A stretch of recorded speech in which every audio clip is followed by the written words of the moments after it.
Millionaire finds out daughter visited a black maid. What happens next will give you chills.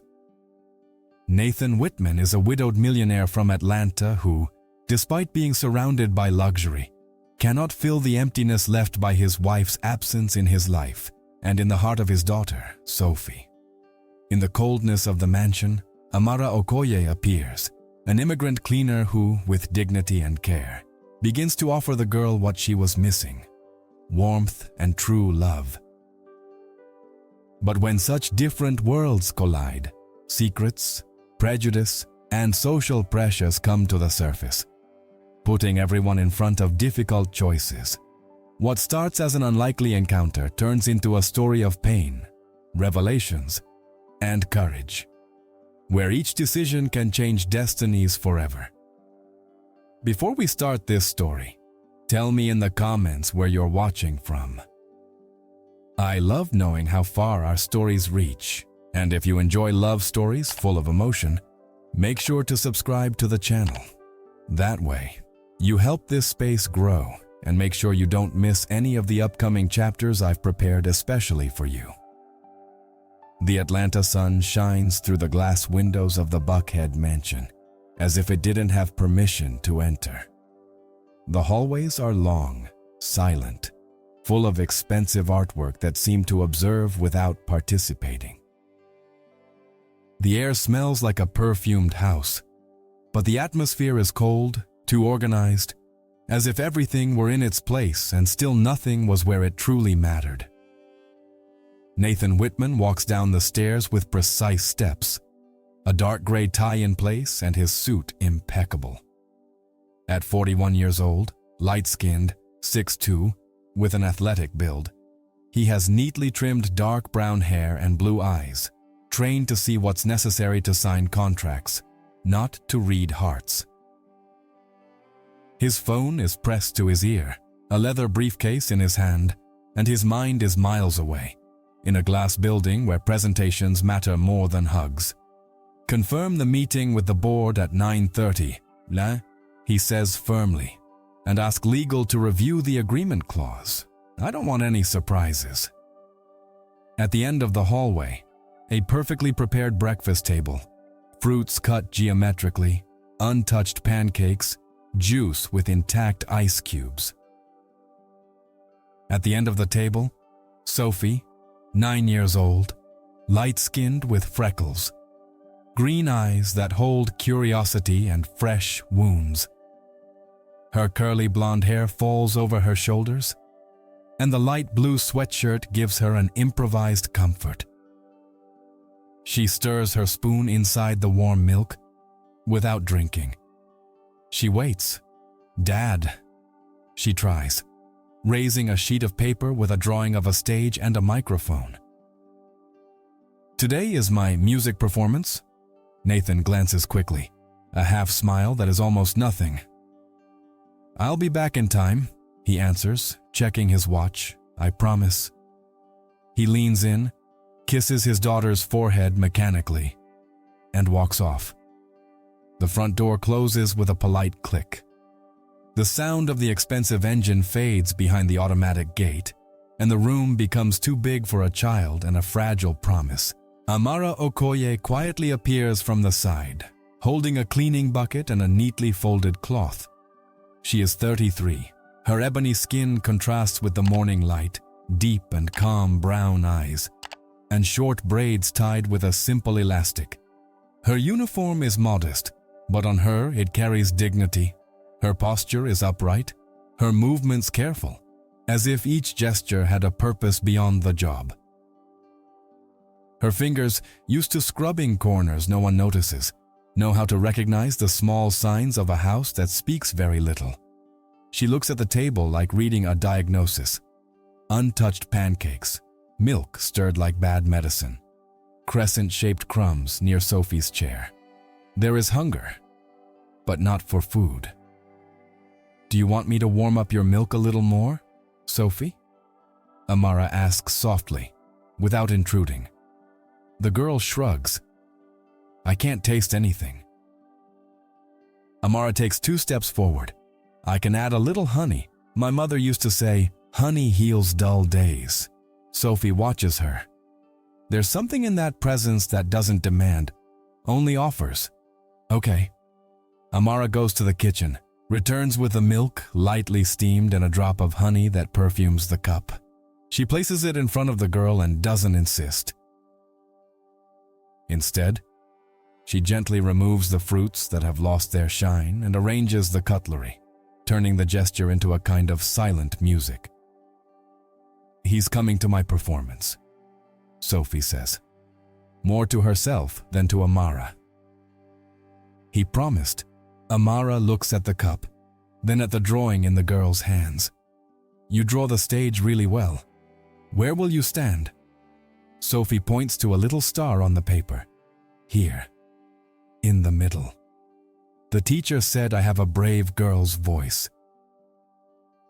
I think so too, Amara replies, and the compliment enters the girl like a warm blanket. In the next room, a black grand piano sleeps closed. On top of it, photos in metallic frames, a young woman smiling, brown hair blowing in the wind, Sophie very small in her lap.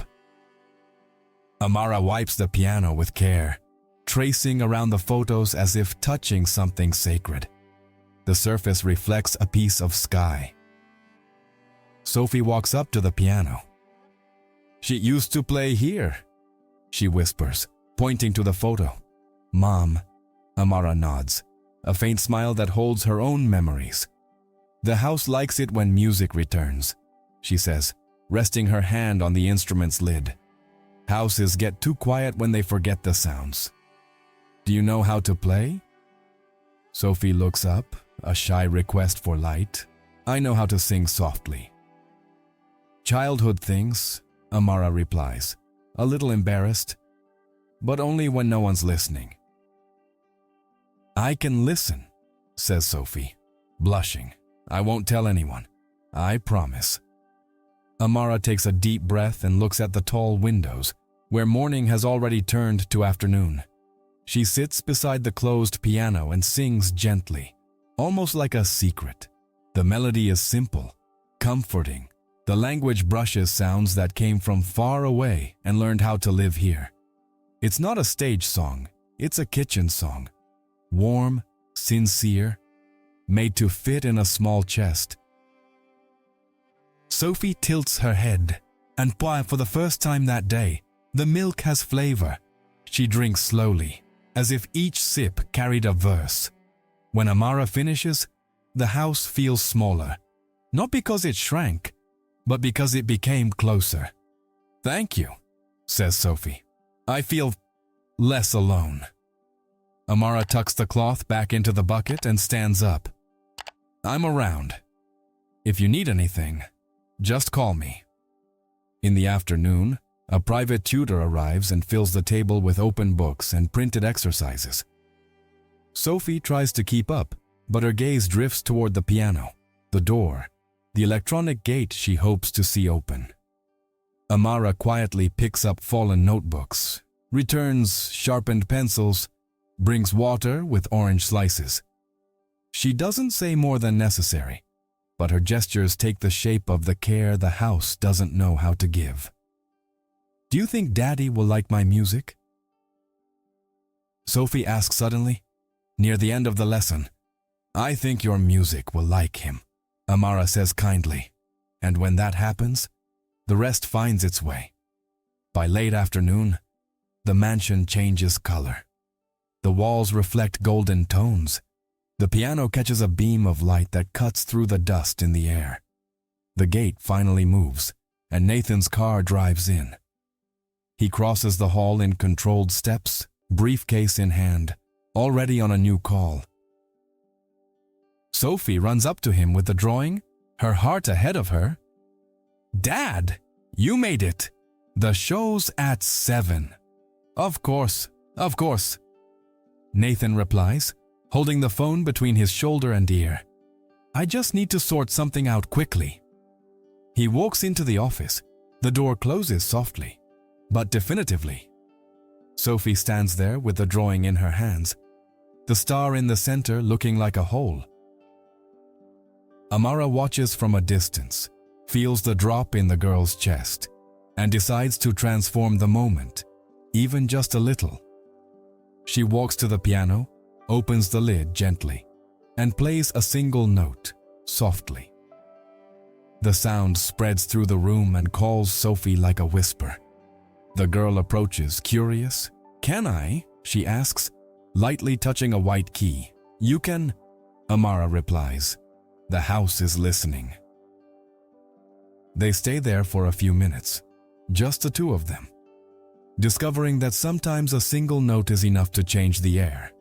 When Nathan leaves the office, distracted, he catches a glimpse, Sophie smiling, her small hand on the key, and Amara beside her, not taking up too much space, just enough to keep the girl from falling apart. "I'll go get ready," Nathan says, like checking off a list. 7 o'clock. I'll be there. Sophie nods, carefully placing the drawing into her backpack. Amara, in silence, closes the piano lid. In the brief exchange of looks, something unspoken passes between them. The recognition that, in that house where everything is big, the presence of the maid had become the only space small and warm enough for a child to fully fit. That night, Sophie stayed up later than she should have. Her father came into the room late, still talking on the phone, and just turned off the bedside lamp without noticing the drawing she had left on the desk. Her heart shrank, but her green eyes remained open, lit by the moon that filtered through the light curtain. In the silence, she kept repeating to herself the image stuck in her mind.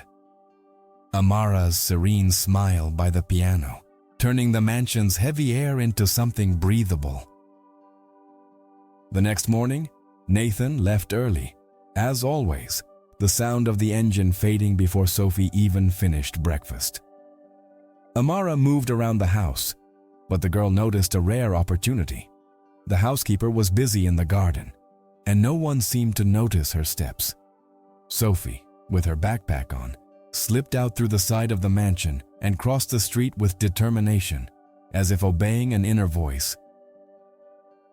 Amara's neighborhood wasn't far, but it was a different world. The sidewalks had cracks, the walls were low, and the houses, though weathered, had bright colors that stood out in the southern heat. Sophie's heart beat fast, half fear, half excitement. Every corner was a secret shared with her own bravery.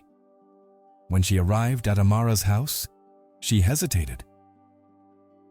It was simple, painted a soft yellow, with white curtains in the windows and flower pots with red blooms that contrasted with the front. The smell seeped through the half-open door. Spices, sautéed onions, something that smelled like human warmth.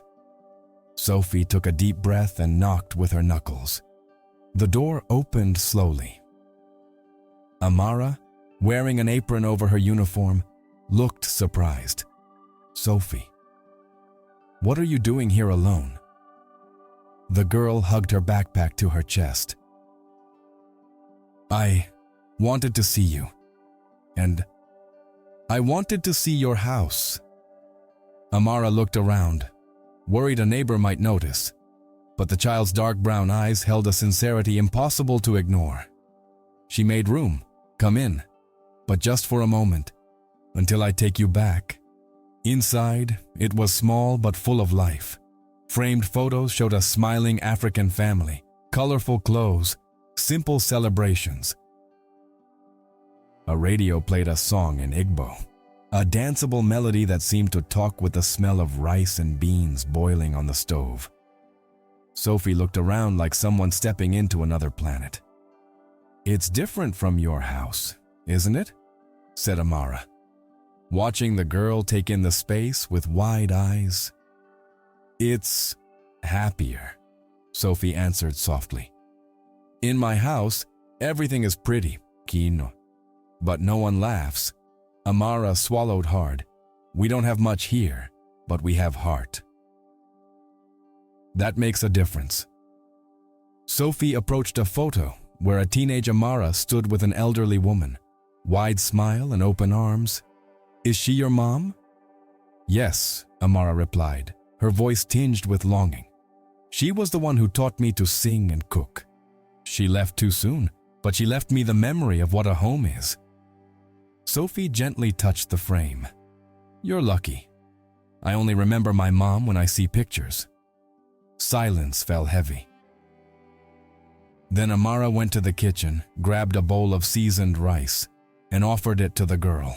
"Try it. It's simple, but made with love." Sophie tasted it, and her eyes lit up. "It's the best I've ever had." Suddenly, a loud knock echoed at the door. Amara's heart raced. Sophie looked at her, scared, spoon still in hand. Amara wiped her hands on the apron and slowly walked to the door. Outside, the silhouette of a black car reflected in the window glass. "Oh my God," Amara murmured, feeling the weight of the situation. Sophie clutched the edge of her apron, wide-eyed. "Is it Daddy?" Amara took a deep breath, fear and courage mixing in her chest. "Yes, and he won't understand." The black car parked in front of Amara's small yellow house, and the tension seemed to slice through the air. The door opened forcefully, and Nathan Whitman stepped out in a hurry. His towering height, suit still sharp despite the Atlanta heat, and blue eyes filled with fury filled the narrow street as if there wasn't enough space for so much power. He crossed the sidewalk with heavy steps, his heart pounding from a mix of fear and anger. Amara opened the door cautiously, trying to stay calm. Sophie was still holding tightly to her apron, as if it were her shield. When Nathan's eyes met his daughter's, relief came first, but it was immediately replaced by outrage.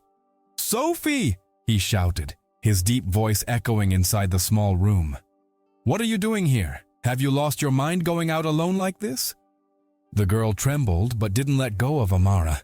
I just wanted to spend a little time with her." Nathan took a deep breath, trying to control the panic, but his voice came out sharp. "With her? Do you understand the risk? This is not the house where you're supposed to be." Amara felt the blow in his words but kept her composure. "Mr. Whitman, she knocked on my door on her own. I would never let anything happen to your daughter. I was just about to take her back." Nathan looked at her as if every syllable were an offense. "And you think you can replace me? You think it's your place to take in my daughter? You're paid to clean my house, not to meddle in my family." The words cut like blades. Sophie stepped in front of Amara, tears filling her green eyes. "Don't talk to her like that. She listens to me. She understands me." The quiet street was broken by the child's confession. Nathan blinked, surprised, but anger kept him from backing down. "Sophie, go to the car, now!" The girl shook her head, clinging to Amara's apron. "No, I won't go without her." Amara, her voice trembling, tried to soften the moment. "Mr. Whitman, please. Don't blame her. She just needed kindness. I didn't ask her to come." Nathan took a step forward, his eyes cold, as if the simple walls of the house were a threat. "You've crossed every line. I never want to see my daughter inside this place again. Is that clear?" Amara held his gaze, even as the pain burned inside her. "I didn't cross any line. I simply reached out to a child who was alone." Sophie was crying, sobbing. "Daddy, you don't understand. Here, I feel at home. Here I feel like Mom is still with me." The words echoed like thunder. Nathan froze, hit hard, but didn't show it. He simply clenched his jaw, took Sophie firmly by the arm, and led her to the car without looking back. From the gate, Amara watched them leave, heart tight. Inside the car, Sophie kept her eyes glued to the window, watching the simple house and the red flowers shrink until they disappeared. And inside her chest, not only pain grew, but also a deep resentment toward her own father. In the driver's seat, Nathan sped up, trying to ignore the feeling that he had lost something important that afternoon. Something no amount of money could buy. If you've made it this far, comment strength. That way I'll know you're following along with this emotion and we'll confuse those who only read the comments. That night, the silence inside the mansion was heavier than ever. Sophie ate dinner without saying a word, pushing the food around on her plate, her tear-filled green eyes staring at nothing. Nathan, seated at the head of the table, pretended things were normal, but his conscience throbbed. The words he had thrown at Amara repeated in his mind like echoes that wouldn't let him rest. After putting Sophie to bed, Nathan went to his office, but couldn't focus. He closed the document folder and took a deep breath. Something inside him demanded a response. The next day, still early, he decided to find Amara before she arrived for work. He found her already in the backyard of the mansion, collecting cleaning rags she had left drying in the sun. When she saw him, she stood up straight, her gaze steady, her posture upright. The wound of the humiliation was still fresh, but there was no submission. "Mr. Whitman," she said, without lowering her eyes, "if you came to fire me, do it now. But don't you dare think you can treat me the way you did yesterday." Nathan was surprised by her firmness. "I was scared. Amara, my daughter disappeared. I lost control." Amara took a deep breath, her dark eyes shining. "Losing control doesn't give you the right to reduce me to my uniform. I clean your house, yes, but that's not all I am." Nathan frowned, trying to hold on to the superiority that was beginning to slip away. "And what else are you?" Then, silence hung in the air for a moment. Then Amara lifted her chin, her voice filled with dignity. "I'm a woman who left Nigeria to support her family. I work here by day and study at night because I want to give my daughter the chance I never had. I speak English, French, and Spanish, and I still know how to sing in the languages of my land because I don't forget my roots." Nathan was speechless. The words he expected to hear, justifications, apologies, never came. Instead, he received a revelation that disarmed his prejudice. Amara continued, her voice lower, but full of strength. "Don't look at me like I'm invisible. I carry scars you'll never see. Every late night I spent studying with burning eyes. Every letter I sent to my daughter far away. Every hidden tear while scrubbing the corners of your house. None of that makes me less. On the contrary, it makes me stronger." From the top of the stairs, Sophie watched in secret, her eyes glowing with admiration. For the first time, she didn't just see Amara as the woman who cleaned the mansion. She saw in her someone enormous, far greater than any cold wall in the house. Nathan looked away, the weight of the truth clear on his face. I didn't know," he murmured, unsteady. Amara closed the laundry bag, keeping her composure. "Not knowing doesn't give you the right to treat me as less. I don't accept that from anyone, not even from the richest man in Atlanta." The silence fell heavy. Nathan, unsettled, tried to regain control of the situation but realized he didn't have it. For the first time in years, it wasn't the millionaire setting the rules. It was the voice of a wounded woman standing before him, firm like a wall.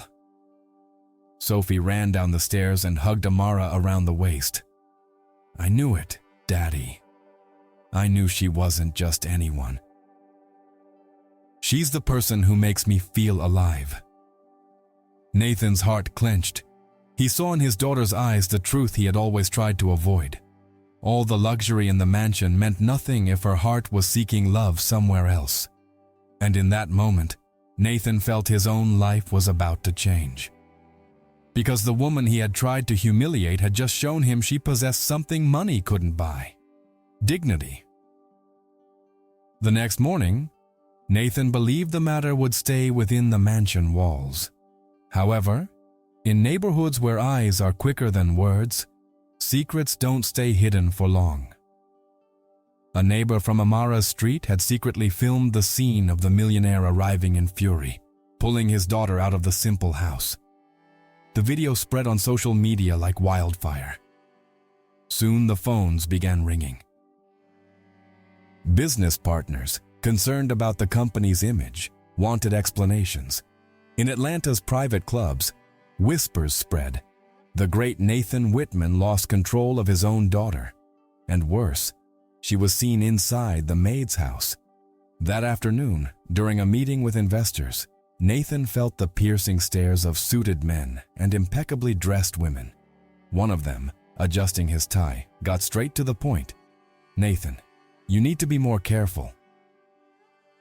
Your family's image reflects on all of us.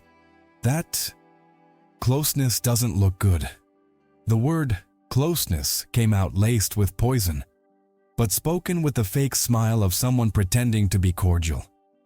Nathan tried to argue but knew the pressure was real. The elite he belonged to had unwritten rules, and all of them screamed that Amara should never step beyond the limits of invisibility. When he returned home, he found Sophie in her room, sitting on the floor with the guitar she used to practice school songs. Her eyes were red, freckles more pronounced from tear-streaked skin. When she saw him, she didn't hesitate. "Daddy, why is everyone speaking badly about Amara?" Nathan tried to soften it. "People don't understand. They think in a different way." "Different?" the girl interrupted, standing up. Her childish voice carried a firmness that disarmed him. "It's not different. It's wrong. They talk like she's less than them. And you let them." His heart pounded harder. "Sophie, I just want to protect you." "Protect me from what?" she yelled, her voice cracking. "From someone who listens to me? From someone who hugs me when you're not here? From someone who reminds me of Mommy? You never listen. Never." Nathan felt the blow as if it were physical. His daughter continued, tears streaming down her cheeks. "If I have to choose, I'd rather be with Amara than with you. At least she makes me feel loved." Silence fell like a sentence. Nathan stood motionless, looking at the girl who now seemed much older than her age. The words echoed inside him, tearing down the wall he'd always built to hide his loneliness. From the hallway, Amara, who had overheard part of the argument, held back her tears in silence. The girl's courage filled her with pride, but also fear. Because she knew this battle wouldn't just be inside the mansion, but against an entire city determined to silence voices like hers. And deep down, Nathan realized, it was no longer just a matter of image. The life he had built with so much power was beginning to crumble in the face of the truth his own daughter was shouting. The following days were filled with uncomfortable silence inside the mansion. Sophie avoided her father, preferring Amara's constant presence.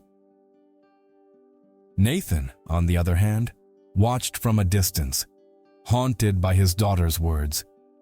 With each simple gesture, he began to notice details he had previously ignored.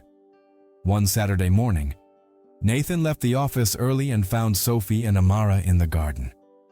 The girl was trying to play a small melody on the guitar, while Amara, her braids tied with a colorful scarf, encouraged her patiently.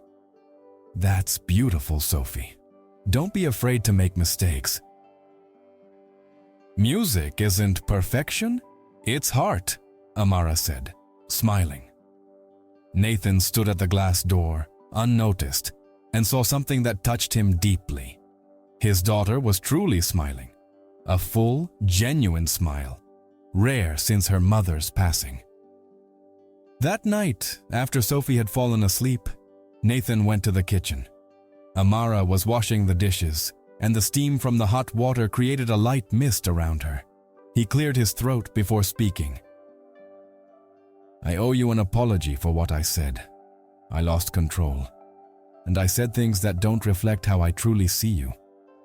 Amara didn't stop her hand movements, but she responded without resentment. "Words reflect more than we think, Mr. Whitman. But I accept your apology." Nathan stepped closer, still unsure. "You've been essential to my daughter. I haven't seen Sophie smile like that since her mother passed." Amara's eyes softened. "Children don't need much. They just need to feel like they belong somewhere. Sophie feels that with me because I listen to her." Nathan took a deep breath, as if absorbing each word. "And me? Do you think I can ever be that place for her again?" Amara looked at him, her brown eyes reflecting firmness and compassion. "That doesn't depend on the money you have, but on the time you give. A child's heart can't be bought. It has to be earned." The silence between them stretched, but it wasn't uncomfortable. There was a new tension, delicate, something Nathan hadn't felt in years. He saw in her not just a woman who cared for the house and his daughter, but someone who carried invisible strength and wisdom. Days later, during an impromptu dinner, Nathan arrived early and found Amara making soup for Sophie, who had come down with a cold. The homemade aroma filled the kitchen, so different from the sophisticated dishes prepared by hired chefs. "That smell. It reminds me of my mom's cooking," Nathan said, walking in unexpectedly. Amara laughed softly. "Then it must mean it's going to heal. Mom's recipes always do." He watched her stirring the pot, her calm posture, and felt something shift inside him. "You're different from anyone I've ever met," he confessed quietly, almost without realizing it. Amara looked away, trying to keep a practical tone. "I'm just someone who learned how to fight with dignity." Nathan looked at her, but before he could respond, Sophie coughed from the bedroom, breaking the moment. Amara dropped the spoon and rushed to the girl, leaving Nathan alone, disturbed by the feeling starting to stir in his heart. In that instant, he understood that the real danger wasn't society's judgment. It was the possibility of not admitting what he was beginning to feel, something unexpected, strong, and impossible to control. If you've made it this far, comment healing. That way, I'll know you're feeling the story, and will confuse those who only read the comments. The atmosphere between Nathan and Amara was beginning to take a new shape. There were glances that spoke more than words, silences that weren't uncomfortable, but instead left room for something quietly growing. But that fragile balance didn't last long. One afternoon, at Sophie's school pickup, Nathan ran into Vanessa Clark, an elegant ex-girlfriend and heiress of an influential Atlanta family. She wore a striking red dress, high heels, and a poisonous smile. "So it's true," Vanessa said, approaching with a sweetness too fake to be sincere. "The great Nathan Whitman, Atlanta's most desired widower, has been caught up with his maid." Nathan took a deep breath, trying to keep his irritation in check. "Vanessa, don't make things up. There's nothing. She didn't let him finish. The whole city's talking. They say she's using your daughter to get close to you. And honestly, I'm not surprised. People like her always find a way to climb on others' backs." The words echoed like poison. In less than 2 days, the rumor had taken shape. Local websites began posting headlines suggesting that Amara was seeking social advancement through the wealthy widower. Photos of her entering and leaving the mansion appeared with malicious captions.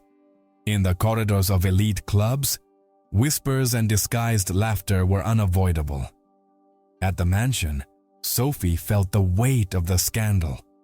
"Daddy, they're lying about Amara. You have to say it's not true. Nathan hesitated.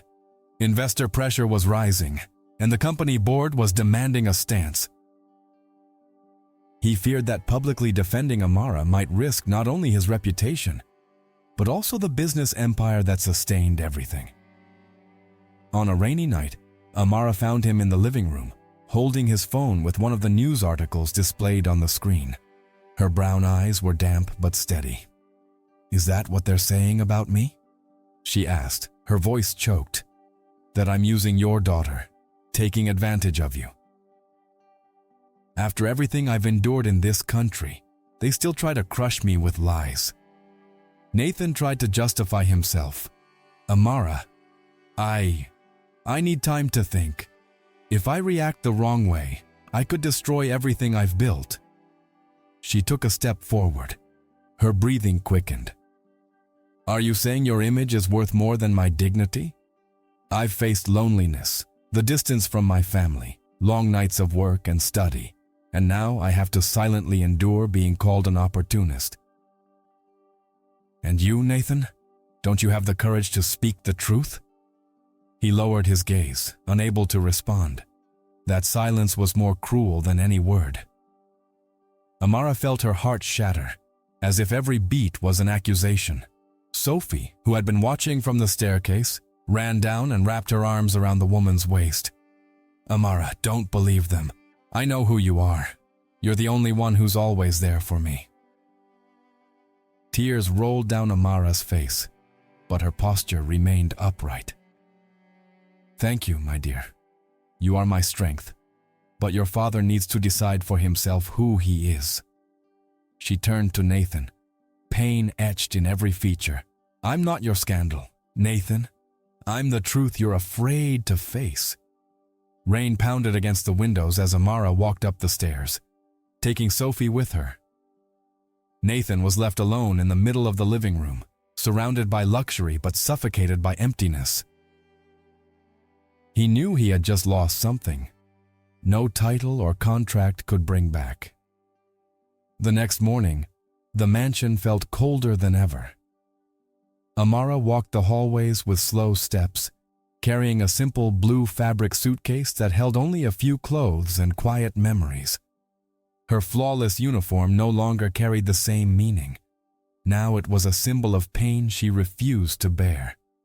Nathan saw her coming down the stairs, and his throat tightened. "Amara, what are you doing?"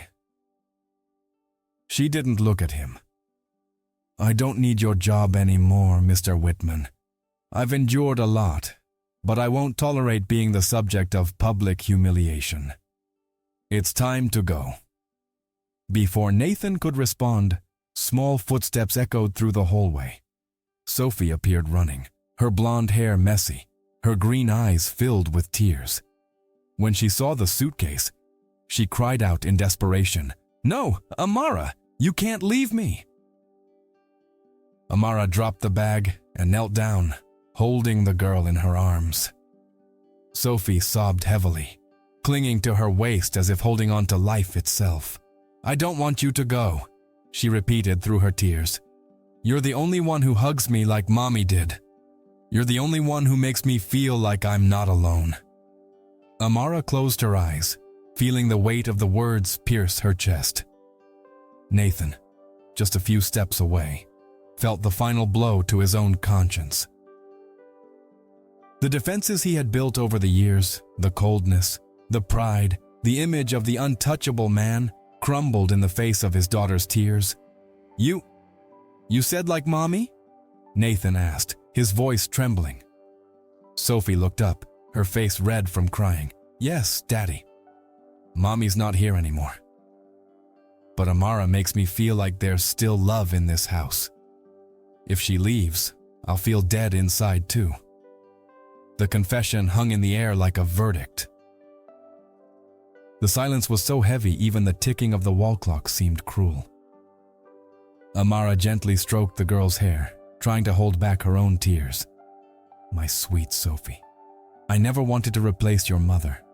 I only wanted you to know that you deserve to be loved. Always." Nathan took a step forward.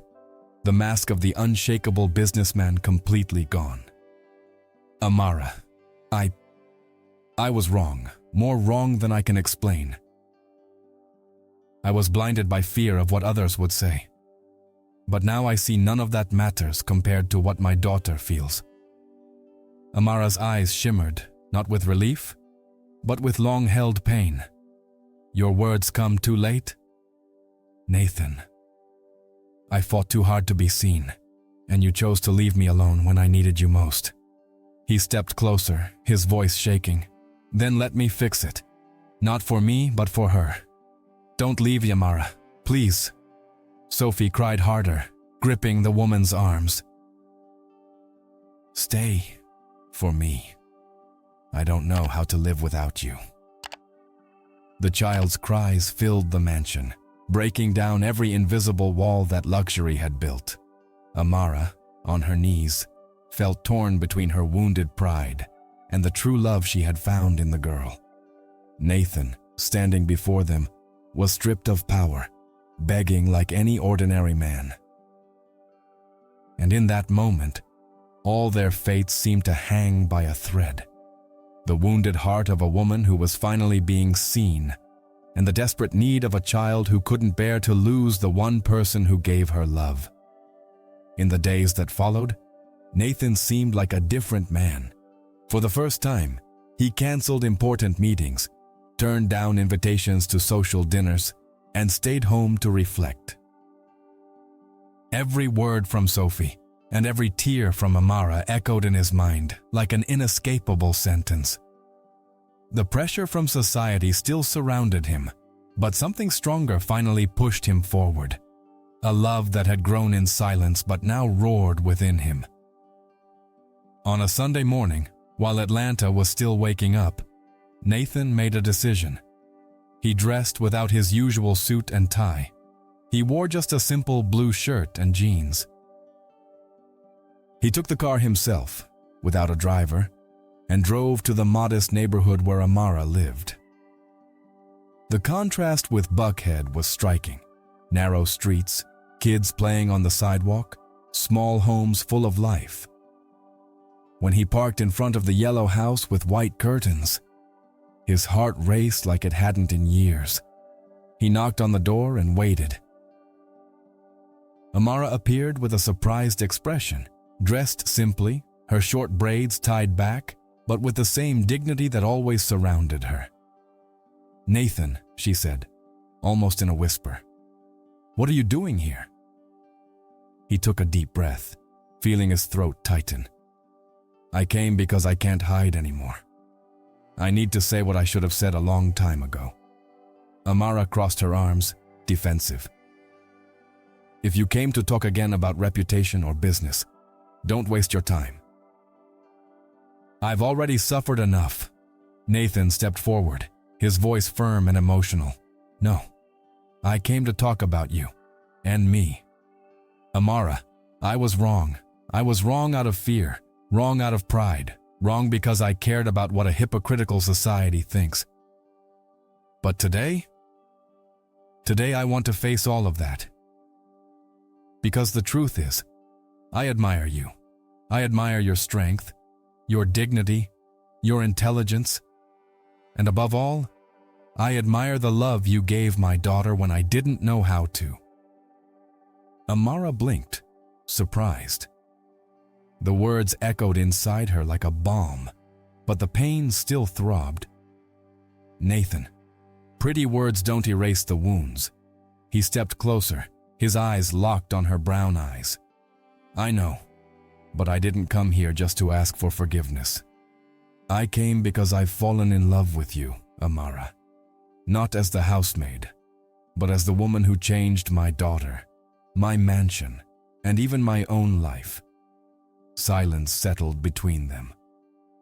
Amara took a deep breath, her eyes brimming, trying to resist. "You have no idea how hard it was to hear in silence what they said about me. It hurt even more to see you say nothing." Nathan moved closer, his voice low but full of truth. "Then let me never be silent again. Let me be a voice beside you, not against you." I can't promise it will be easy, but I promise it will be real." Tears finally streamed down Amara's face. She turned for a moment, breathing deeply, then looked at him with her heart torn between fear and hope. "Do you really believe you can love someone like me in front of everyone who'll try to tear us apart?" Nathan gently held her hands, never looking away. "I don't just believe it. I already love you, and I'm ready to face the whole world if I have to." Amara's chest tightened. Through her tears, she gave a fragile smile. "You're crazy, Nathan Whitman." He smiled back, feeling the relief pour down like rain after a storm. "Crazy? About you?" Amara shook her head in disbelief but didn't resist when he pulled her into a hug. It was as if, in that moment, all the walls separating different worlds came tumbling down. Sophie, watching discreetly from the window, broke into a wide smile, the most genuine one in a long time. Love had finally been embraced, despite all the wounds. But far from there, the society that had condemned Nathan was already preparing new ways to attack, and what was coming next wouldn't be easy. If you made it this far, comment "forgiveness." That way I'll know you're feeling the story, and will confuse those who only read the comments. The following months were full of struggle, but also transformation. For the first time, Nathan stood up to the elite that pressured him and, in interviews, didn't hesitate to say, "Amara is not my maid. She is the woman I admire, respect, and love." The headlines tried to spin it into scandal, but what the public saw wasn't a millionaire falling into a trap. It was a man who had finally learned to see beyond his own reflection. The ceremony took place in a quiet garden in Atlanta at sunset. There was no over-the-top luxury, just white flowers scattered across the grass and a small tent decorated with warm yellow lights. Amara's dress was simple, made of delicate lace, highlighting her dark skin that seemed to glow in the evening light. Nathan, in a light gray suit, had tears in his eyes from the moment he saw her walk in. Sophie, in a sky-blue dress, carried a bouquet of flowers and walked between them with a smile that lit up everything. As she stood between her father and Amara, she held both their hands and said out loud for everyone to hear, "Now I have a family again." The audience was moved. Some cried quietly, others clapped sincerely. It wasn't the marriage of a millionaire and his maid, as society had tried to label it. It was the union of two worlds that had learned to respect, recognize, and love each other. During the vows, Nathan raised his voice, strong yet filled with emotion. "Amara, you taught me that wealth isn't what fits in safes or bank accounts. It's what we carry in our hearts. I promise to be worthy of you and of our daughter." Amara smiled with tears in her eyes. "Nathan, you showed me that even the tallest walls can fall when there's courage. I promise to walk beside you, not as a maid, but as a life partner, because true love knows no boundaries." At the end, when they kissed under the applause of the guests, Sophie ran to hug them, sealing the moment with an invisible bond no prejudice could break. That night, Nathan's mansion finally gained what it had always lacked: a home. Sophie's laughter echoed through the halls, and every gesture of affection between Nathan and Amara showed that, despite the pain, they had won together. The lesson was clear to everyone. True worth isn't in status or wealth. It's in love, respect, and the courage to face injustice. Because only when we dare to love beyond appearances do we truly find what gives life meaning. So, what did you think of this story? I want you to leave in the comments from 0 to 10 how deeply it touched your heart. If you liked it, don't forget to like the video, share it with someone special, and subscribe to the channel to follow more stories like this one. And before you go, I've already picked another moving story that's going to touch you even more.